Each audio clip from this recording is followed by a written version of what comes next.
presenting a paper on Invisible Man by Ellison.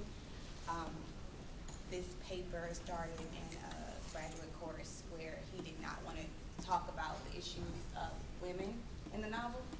So I submitted it as my final. So Ralph Ellison's The Invisible Man is a sensational narrative that traces the African-American journey to freedom, following Reconstruction and leading up to the Civil Rights Movement. Ellison's work does not shy away from exposing unpleasant truths regarding the struggle to obtain and secure self-identity in a country that relies on the power of stereotypes to protect social hierarchies.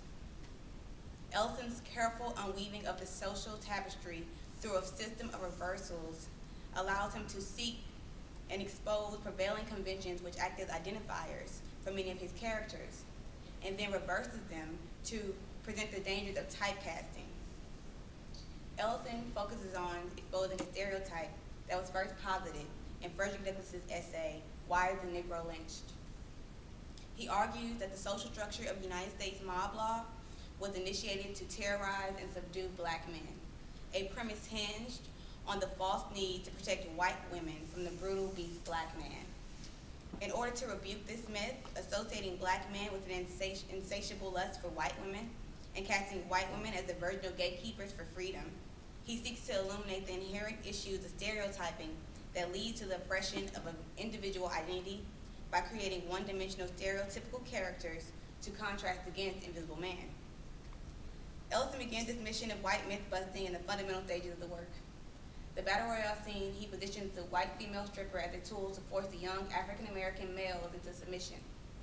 Described as a blonde woman with a face like an abstract mask, eyes the color of a baboon butt, hair like a Cupid doll, and the American flag tattooed across her belly, she is obviously not seen as a woman at all, as this description distances her from their shared humanity. She is reduced to a mere resource that serves the agenda of wealthy elite white men who have created a sexual triangle between the black boys, the white women, and themselves. By subjecting the black boys to this performance, the older white men are able to exert their social power and allow them to ease their own anxiety regarding sexual and masculine superiority. The unnamed white woman is positioned as a figure of sexual desire, but also functions as a symbol of freedom. Her dance lures the boys to sexual provocation, and feeling compromised by the threat of retaliation, which places the young men in the threatening position to be lynched, burned, and castrated for the unlawful act of being black with the audacity to desire a white woman. Ironically, Ellison, utilizing his system of reversals, tantalizes his readers by foreshadowing the upcoming evolution of the novel, subtly alluding to the humanity of the woman figure. The narrator witnesses an unexpected likeness between himself and the dancer. He says, above her red, fixed, smiling lips, I saw the terror and disgust in her eyes, almost like my own terror, that which I saw in the other boys. Invisible Man, still innocently naive, is unsure how to process the significance of their shared terror, but it prepares the reader for the confusing relationship he will continue to have with race and gender throughout the novel. Ellison further articulates society's perspective of black men and white women in the True Blood episode, which continues the indoctrination of young Invisible Man in the ways of racist, patriarchal society that bonds together in fear of black male masculinity.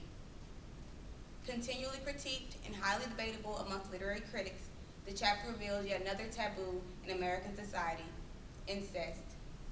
Jim Trueblood's confession reveals an incestuous action, accidentally raping and impregnating his own daughter. Ellison is able to use Trueblood, Mr. Norton's foil, to expose the true feelings of white philanthropy. Trueblood's confession is a repressed desire that Mr. Norton struggles with, and causes him to listen with both envy and indignation for the poor sharecropper. Positioned as the novel's trickster, Trueblood utilizes the mode of stereotypical, brutal beast black man to his advantage by exploiting a false story for capital gain. The acquiescence in which white men agree to help Trueblood, now that he has confessed to this heinous act, highlights the hypocrisy of white philanthropy. A group of individuals whom accept the white man's burden, but only in order to further denigrate and the morality and humanity of African Americans. Ellison's brilliance does not limit itself to only one reversal. He also relies on this theme to artfully attack the characterization of white women in contrast to black women. This is exemplified in the purity of Mr. Norton's white daughter, a being more rare, more beautiful, purer, more perfect, and more delicate than the wildest dreams of a poet. The pureness Mr. Norton described directly contrasts Mattie Lou's role of Jezebel, a black woman who allegedly seduced her own father. Her character alludes to common assumptions that prevailed during slavery, suggesting slave women were lewd and lascivious, that they invited sexual overtures from white men, and that any resistance that they displayed was mere feigning. Ellison counters the stereotype of Mattie Lou, and therefore all black women, by humanizing her. Mattie Lou is a mother. She and her mother are not lewd and lascivious as the formula suggests. Rather, they are hardworking and communal in the care of their family and protective of their young children.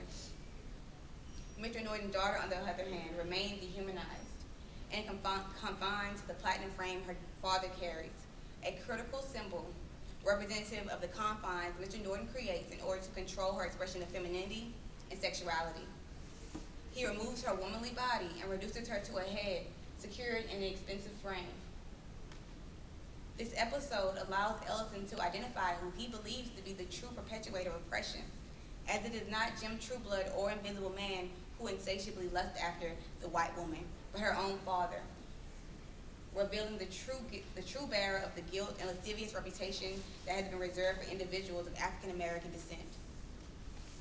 Unfortunately, our narrator is still unaware of the complex socio-psychological issues that these encounters represent. Ellison attempts to bring it into focus by utilizing the vet from the Golden Day, the novel version of the Shakespearean fool, in order to educate Invisible Man to prevailing myths which continue to cast white women as symbols of freedom. You might even dance with a white girl, states the vet, who explains that due to the nature of society, Invisible Man will have to enjoy symbolic freedom rather than actual freedom. The veteran's statement is reminiscent to Eldridge Cleaver's theories presented in his widely popular work, Soul on Ice. Every time I embrace a black woman, I'm embracing slavery. And when I put my arms around a white woman, well, I'm hugging freedom. Cleaver continues to explain that this feeling prevails in society because the threat of death prevailed, causing European American women to become the ultimate status symbol. The vet's statement serves to foreshadow the events that Invisible Man will experience now that he is migrating north. There he meets Mary Rambo, the black woman who nurses Invisible Man back to health, following the explosion at Liberty Paints. She is pre-subscribed to the stereotypical role of Mammy. Mary cares for, feeds, and houses Invisible Man as he recovers to full health. To quote Carolyn Sylvander in her work, Ralph Ellison's Invisible Man and Female Stereotypes, Mary is not a real person in the book, but rather a superhuman force of good, of salvation, of virtue and hope, the means by which the Invisible Man is born anew into his brotherhood identity, but of no interest in and of herself. Invisible Man's actions, however, are not a testament to Mary's weakness and complicity with the Mammy stereotype. Rather, it is another reversal contrived by Ellison, illuminating Invisible Man's illusion regarding his own identity, leading him to repress hers. He begins to berate her for her hospitality, generosity, and constant faith in him. Invisible Man wonders, what were Mary's problem anyway? Who articulated her grievances? A statement that subtly hints to the reader that Mary's character is not being accurately portrayed through the eyes of Invisible Man. Mary was not the Mammy figure Invisible Man limited her to, but a force, a stable, familiar force, like something out of my past, which kept me from whirling off into some unknown which I dared not face. She helped to center Invisible Man and remind him of his purpose.